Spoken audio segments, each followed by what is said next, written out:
Hello everyone and welcome to the lecture series on the constitutional law. हर घर संविधान, घर घर संविधान। हम लास्ट सेशन में अपना राइट टू इक्वलिटी को समझने की कोशिश कर रहे थे कि हमारा कॉन्स्टिट्यूशन राइट टू इक्वलिटी को के बारे में क्या प्रोविजन दे रहा है। तो यहाँ पर एक बार ब्रीफ लेंगे। आर्टिकल 14 से लेकर आर्टिकल 18 तक हमारे यहाँ राइट टू इक्वलिटी के बारे में प्रोविजन दे रहा है। वहीं पर आर्टिकल 14 हमारा इक्वलिटी बिफोर लॉ के कॉन्सेप्ट को समझा रहा है। तो आर्टिकल 14 को जब हम देखते हैं तो क्या कहते हैं, state shall not deny any person to the equality before law and equal protection of law within the periphery of the India. जब हमने कहा हमारा आर्टिकल 14 में यहाँ पर दो फ्रेजोलॉजी ली गई हैं, equal protection of law and equality before law. तो ये फ्रेजोलॉजी का मतलब क्या है, इन फ्रेजोलॉजी में आपस में सिमिलरिटीज क्या है, ये हम लोगों ने प्रीवियस सेशन में देखा था। आपसे अपने प्रीवियस सेशन में डिस्कस कर रही थी कि एब्सोल्यूट इक्वलिटी भी अपने आप में पॉसिबल नहीं है। एब्सोल्यूट इक्वलिटी भी अपने आप में आर्बिट्रीनेस को लेकर आती है, क्योंकि हमारी सोसाइटी में हमारे सोसाइटियल पर्सन्स के डिफरेंट नीड्स हैं, डिफरेंट सर्कमस्टांसेस हैं। यदि हम वहाँ पर इक्वल लॉ लगाएंगे, इक्वल लॉ अप्लाई करेंगे, तभी तो वो एब्सोल्यूट इक्वलिटी नहीं दे सकता, तभी तो हम इक्वल ट्रीटमेंट नहीं दे रहे हैं। जो स्पेसिफिक नीड जिस पर्सन की है उसको उस हिसाब से ट्रीट किया जाए, उसको उस हिसाब से डील किया जाए, तब हम एक्चुअल में जो मेरे कॉन्स्टिट्यूशन का मोटो है इक्वलिटी का, वो हम अचीव कर सकते हैं। इसलिए हमारे कॉन्स्टिट्यूशन में आर्टिकल 14 जो बात कर रहा है वो क्या कहता है, it forbids the class legislation but permits the classification. क्या कहता है, हम किसी क्लास के बेस पर तो लॉ नहीं बनाएंगे। हम ये नहीं कह रहे कि हम एक क्लास को लेकर क्लासिफाई करते हुए लॉ बना देंगे, लेकिन यदि मेरे कॉन्स्टिट्यूशन में ये रिक्वायरमेंट फुलफिल हो रही है कि सोसाइटी की नीड है, तो उस बेस पर हम क्लासिफिकेशन कर सकते हैं। यदि मैं कहूंगी कि भाई हम तो इक्वलिटी दे रहे हैं, तो आप लोग मुझसे पूछेंगे मैम फिर रिजर्वेशन क्यों है, क्यों लेकर आए हम रिजर्वेशन, हम क्यों लेकर आ रहे हैं लॉज विमेंस के लिए, चाइल्ड्स के लिए। भाई हम बात वही कर रहे हैं, हम क्लास के बेस पर लेजिस्लेशन नहीं बना रहे हैं, लेकिन जहां पर मेरी वल्नरेबल सोसाइटी है, जहां पर मेरे स्पेशल रिक्वायरमेंट है, वहां पर मैं क्या कह रही हूं कि हम क्लासिफिकेशन कर कर हम उस सोसाइटी को अपलिफ्ट करने के लिए रूल एंड रेगुलेशन लेकर आ सकते हैं। तो यहाँ तो ये बात क्लियर होती है कि article 14 is prohibiting the class legislation but providing the classification. So जब मैं कह रही हूँ क्लासिफिकेशन और आर्टिकल 14 में जब हम क्लासिफिकेशन करें उसका जस्टिफिकेशन क्या है, तो हमें बात समझ में आएगी कि यदि हम अनइक्वल सर्कमस्टांसेस में भी आइडेंटिकल ट्रीटमेंट देंगे तो वो भी अपने आप में इनइक्वलिटी ट्रीट करेगा। हो सकता है मेरे एक सोसाइटी की नीड कुछ और है, लेकिन मैं उसके लिए इक्वल लॉ लेकर आ रही हूँ। मैंने कहा भाई SC ST के लिए तो हम अलग रूल लेकर आ रहे हैं, क्यों भाई, हम क्यों नहीं कह रहे कि equal circumstances equal law, equality before law, all person must be equal before the law. भाई उनकी नीड अलग है, उनकी नीड अलग है, उनकी रिक्वायरमेंट अलग है, इसलिए हम अलग लॉ लेकर आ रहे हैं। That is the classification which is permissible in article 14। लेकिन जब भी हम ये क्लासिफिकेशन कर रहे हैं, इसके क्लासिफिकेशन के पीछे का जस्टिफिकेशन होना चाहिए, इसके पीछे की फाउंडेशन क्या होनी चाहिए, the classification must be based on the intelligible differentia. अब इंटेलिजिबल डिफरेंशिया से मतलब क्या है, इंटेलिजिबल डिफरेंशिया से मतलब है जब भी हम क्लासिफिकेशन करेंगे, this classification must be just, fair and reasonable. Means this classification must follow the principle of natural justice. ऐसा नहीं है कि लेजिस्लेचर के जो मन में आया उसने वही क्लासिफिकेशन कर दिया, वही फाइनल हो गया। लेजिस्लेचर जब भी क्लासिफिकेशन कर रहा है उसको ये प्रूफ करना होगा कि इसके पीछे की रीजनिंग क्या है, इसके पीछे का लॉजिक क्या है। Means this differentia must have the rational relation to the object. Means what object we want to achieve, what is the relationship between the classification and the object of that particular law. भाई हम क्या करना चाह रहे हैं उस law से, हम किसे बेनिफिट देना चाह रहे हैं, हम क्या बेनिफिट देना चाह रहे हैं, हम क्यों बेनिफिट देना चाह रहे हैं। मेरे पीछे मेरा जो क्लासिफिकेशन है और जो ऑब्जेक्ट को जिस एक्ट के जिस ऑब्जेक्ट को मैं अचीव करना चाह रही हूँ, उसके बीच में आपस में क्या सिंक्रोनाइजेशन है, क्या नेक्सस है, कुछ लिंकिंग है भी, या बस लेजिस्लेचर अपनी मनमानी करके कोई भी लॉ लेकर आ रही है। तो this is the main foundation, this is the main philosophy behind the classification of article 14 whenever we are saying हम अलग अलग सोसाइटी के नॉर्म्स के लिए अलग अलग लॉ लेकर आ रहे हैं। हमने कहा भाई एक सीधा सा एग्जांपल लेकर देखते हैं। यहाँ पर हमने कहा कॉन्ट्रैक्ट एक्ट बना हमारा, हमने कहा कॉन्ट्रैक्ट करने के लिए कॉम्पिटेंसी टू कॉन्ट्रैक्ट तो डिसाइड होना चाहिए, तो हमने कहा भाई majority must be there, age of majority should be there. अब एज ऑफ मेजॉरिटी से मतलब क्या है, whoever is completing the age of 18 year must be entitled to enter into the contract. हमने कहा ये तो मुझे एक फिलॉसफी समझ में आती है, एक रीजनिंग समझ में आती है, मैंने क्या किया, इंटेलिजिबल डिफरेंशियल बनाया, जस्ट फेयर एंड रीजनेबल। क्या just fair reasonability is there, कि भाई जो पर्सन किसी भी एक्शन के प्रॉस एंड कॉन्स को समझने के लिए कैपेबल है, मींस जिस पर्सन ने एज ऑफ मैच्योरिटी अचीव कर ली है वो ही कॉन्ट्रैक्ट में एंटर कर सकता है। यदि माइनर के साथ आप कॉन्ट्रैक्ट कर रहे हैं, ऐसा कॉन्ट्रैक्ट क्या मानेंगे हम, वॉइड एब इनिशियो, मींस ऐसे कॉन्ट्रैक्ट की कोई वैल्यू नहीं है। लेकिन यहीं पर मैं यदि कहूं कि लेजिस्लेचर लॉ लेकर आती है, जिस पर्सन के ग्रे हेयर हैं केवल वही कॉन्ट्रैक्ट में एंटर कर सकता है, तो क्या कहीं से रीजनिंग समझ में आ रही है? क्या मैं किसी ऑब्जेक्ट को अचीव करने के लिए ऐसा क्लासिफिकेशन लेकर आ रही हूं?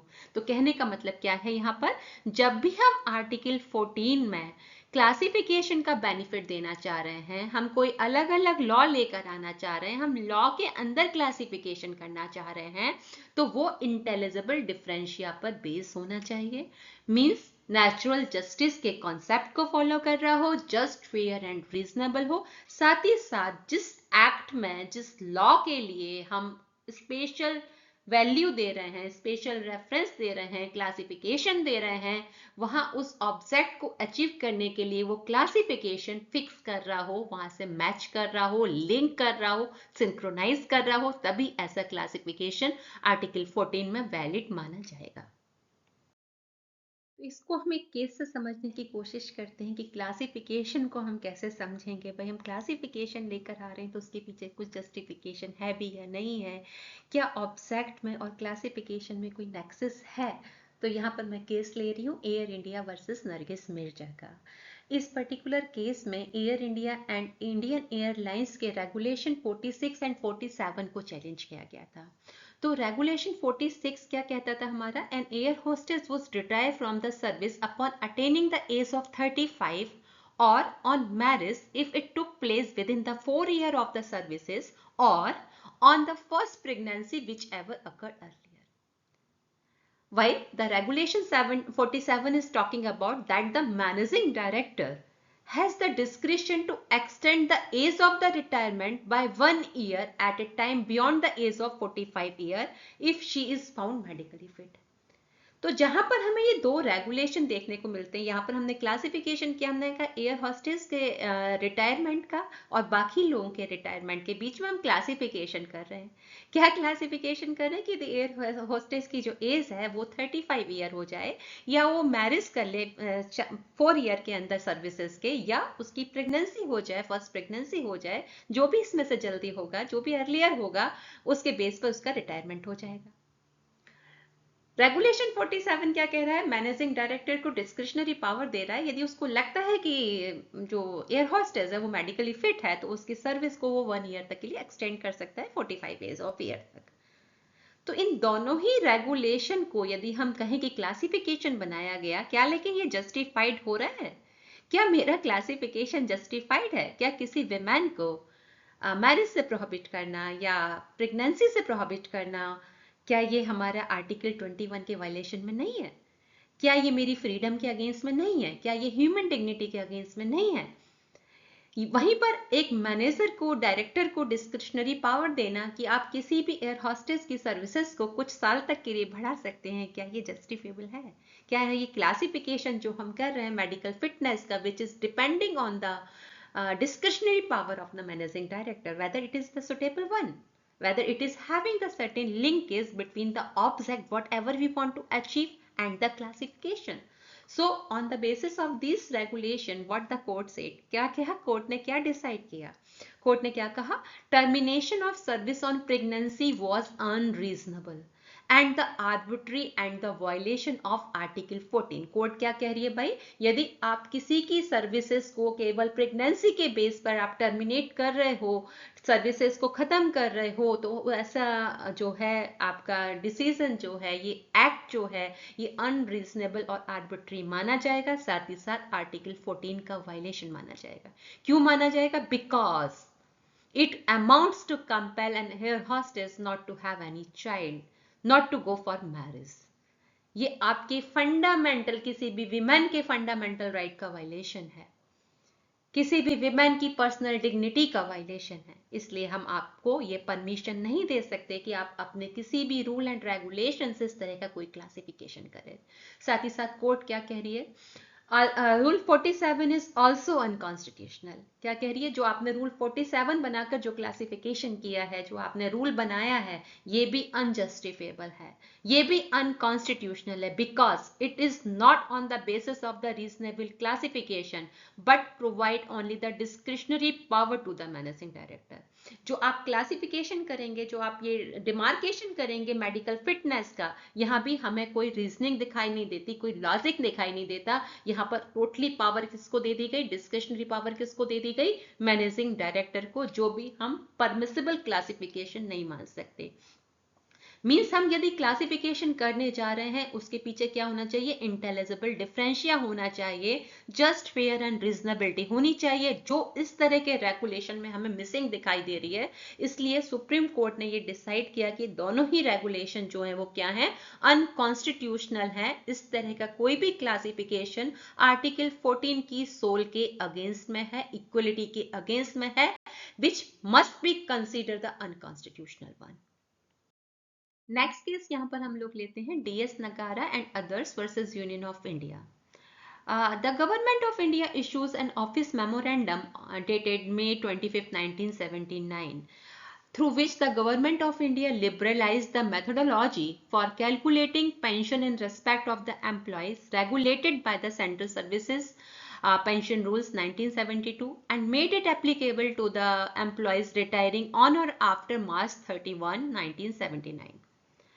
Next, another memorandum published on September 23, 1979 extended the same to the armed forces personnel retiring on or after April 1st, 1979 with certain limitation.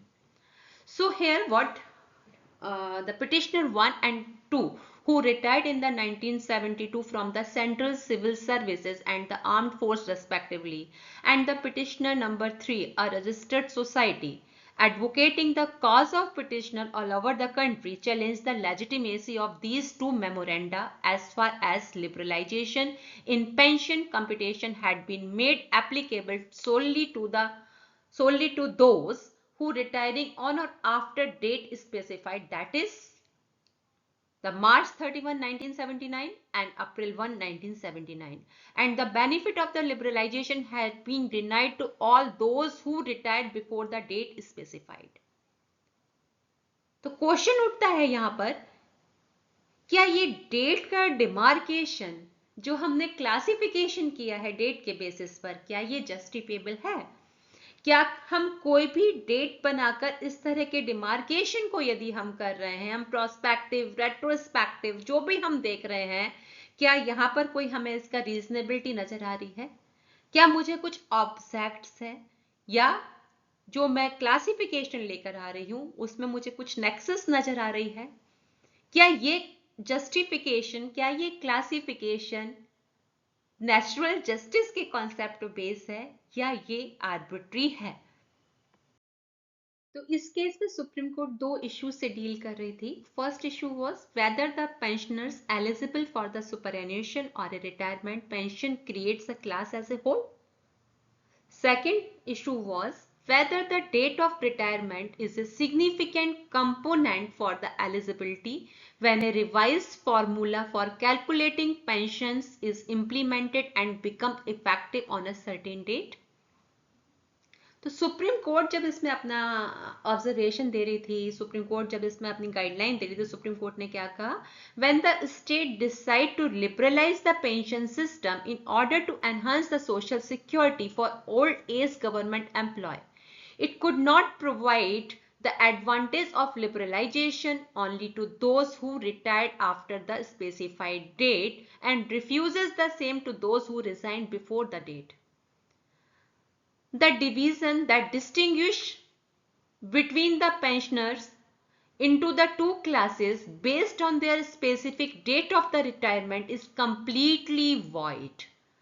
of any rational principle and is arbitrary in nature. Supreme court क्या कह रही है? केवल एक date के base पर classification करना कि भाई इस डेट से पहले के लोग जो है उनको तो हम कोई बेनिफिट नहीं देंगे, इस डेट के बाद जो भी रिटायर हुए उसको हम बेनिफिट दे रहे हैं, ये जस्टिफिकेशन नहीं हो सकता। ये क्लासिफिकेशन और ऑब्जेक्ट जो हम लेकर बात कर रहे हैं, नेक्सस लेकर बात कर रहे हैं, वो हमें वही जस्टिफेबल नहीं लग रहा है।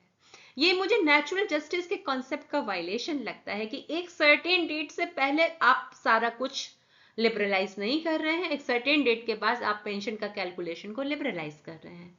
तो यहां पर मुझे क्या समझ में आ रहा है? क्लासिफिकेशन जो किया गया है वो अपने आप में आर्बिट्री नेचर का है, उसके पीछे का कोई लॉजिक रीजनेबिलिटी नहीं है।